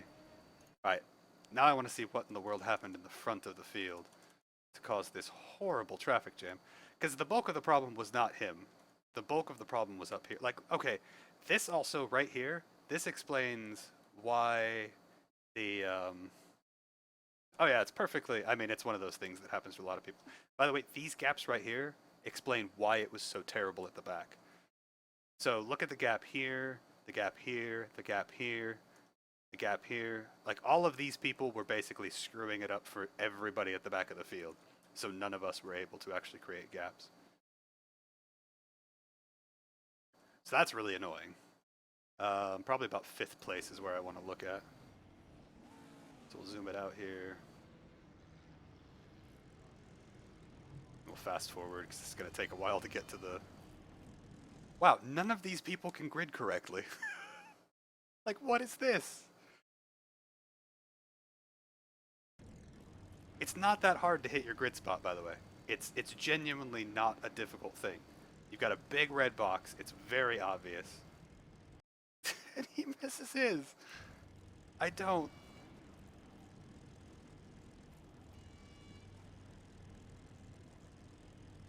And then he's still rolling forward. That's really, really shady. Like, I don't know if that's just lag, but that's really shady. Like, you should be holding the brake, even as you're holding the gas in neutral, and then trying to go. Like, that's... I don't like this at all. I don't like this at all. Like, missing your pit box is one thing, and then having it shift you back in, but this is just... And it's just really, really shady. Alright, so let's see what in the world happens here. Okay, so third place gets a really poor start. They sort of surround that. But they're only 3 wide. No, if the clutch is fully depressed, this will be yellow. This is your clutch pedal right down here. So if your clutch is fully engaged, this will be 100% yellow. Okay. Everything looks fine here, so is it behind them? I mean, again, everything still looks okay here. They're all getting... okay, right here. That's where it starts, right there.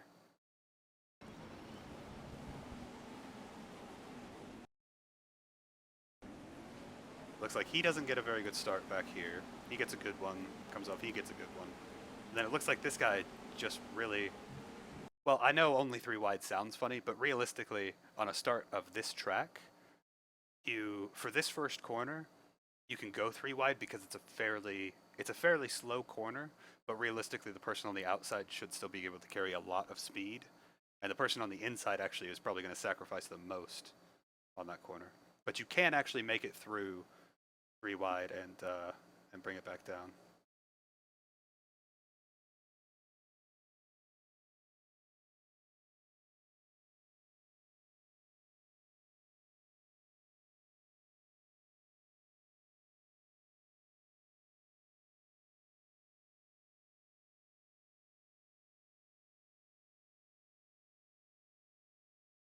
Oh, that's funny. I actually, so Kevin Cox, he's a very nice person that very nicely, because a couple of people dropped out, opened up spots, and I was able to get one of them.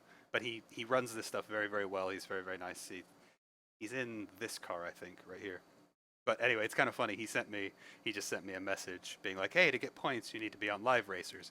And the funny thing is, because this is the first series I've run with them, so he's probably assuming I don't have it. But I literally signed up before I started my stream today. I literally went ahead and signed up because Live Racers stuff is awesome and it's free to jump in there anyway, and joined the thing. So I actually do get points for it. It's just one of those funny things where I'm not on top of it, but I was accidentally ahead of him on that one. So it's kind of funny. Okay, so let's watch this again real quick. So he's getting a good start. He actually brakes appropriately. This guy doesn't, but he does get it slowed down in time, so everything's fine. And it looks like he just keeps slowing down and never turns in, so then he has nowhere to go, and then behind them, they all have nowhere to go because this is all going really slow. Yeah, and that's exactly what caused it. Isn't that crazy? This one person doesn't even do anything terrible or horrible. He just doesn't take the corner right, and it plugs up everybody else. Like, look at this giant plug up. And just causes that huge whoa, bam. Causes all of those issues. And again, it's not a malicious thing, it's not an on purpose thing, it just happened. Alright,